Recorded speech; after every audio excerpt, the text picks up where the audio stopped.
5th तकनीक है लियोफिलाइजेशन। इसको उर्दू में बोलते हैं मंजमिद करके खुश करने का अमल, मतलब फ्रीज़ ड्राइंग। अब हमें नाम से पता रहा है कि सबसे पहले कोई भी मटेरियल होगा उसे हम फ्रीज़ करेंगे, उसे आइस यानी सॉलिड फॉर्म में चेंज करेंगे, फिर उसे ड्राई करेंगे। कैसे ड्राई करेंगे? By reducing the pressure outside the atmosphere. इस तरह ड्राई करेंगे कि वो सब्सटेंस सॉलिड फॉर्म से डायरेक्टली गैसेस फॉर्म में चला जाएगा और यानी उससे वाटर वेपर्स निकल जाएंगे और रिमेनिंग सब्सटेंस ड्राई हो जाएगा। डिफाइन करते हैं इसको। It is a process in which the material is first Frozen two ice, then reducing the surrounding pressure to allow the frozen water in the material to sublimate directly from the solid to gas phase।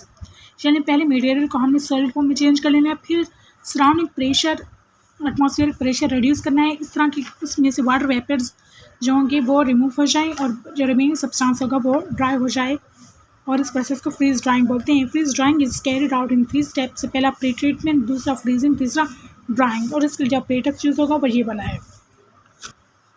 यहाँ पर हमें apparatus जो हो रहा है और ये हमारे पास एक आइस कंडेंसर है और इसमें हमें वो सब्सटेंस रखना है जिसको हमने सॉलिड फॉर्म में चेंज करना है। हमने सब्सटेंस को रखा, उसको फ्रीज करने के लिए हमने रेफ्रिजरेटर से अटैच किया हुआ है और यहाँ पर हमारे पास कूलिंग कॉइल इसमें नज़र आ रही हैं जिससे ये सब्सटेंस सॉलिड में चेंज हो जाएगा। और ऊपर इसके हमारे पास लगा हुआ है एक valve to release a vacuum.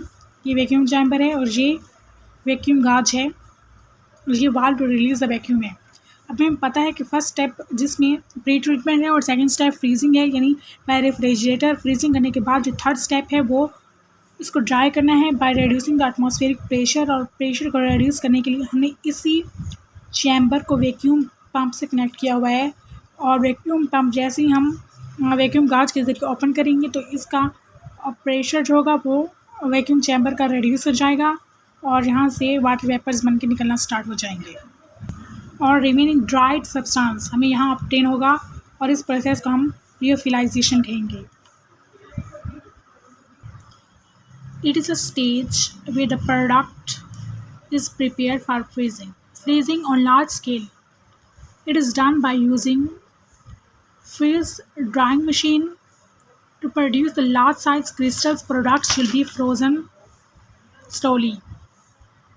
ये लार्ज स्केल पर करना है तो फ्रीज ड्राइंग मशीन को यूज़ करके होगी और हमने अगर लार्ज साइज क्रिस्टल प्रोड्यूस करनी है तो हमें फ्रीजिंग स्लोली करनी चाहिए। Drying at this stage pressure is lowered by applying the vacuum to the chamber and 95% of water in the material is sublimed. हम देख रहे हैं इसके applications. Lyophilisation is used for drying the blood plasma, enzymes, hormones, antibiotics and vitamins. Hormones, enzymes, plasma, antibiotics और vitamin सब dry होंगे lyophilisation के ज़रिए। And it increase the shelf life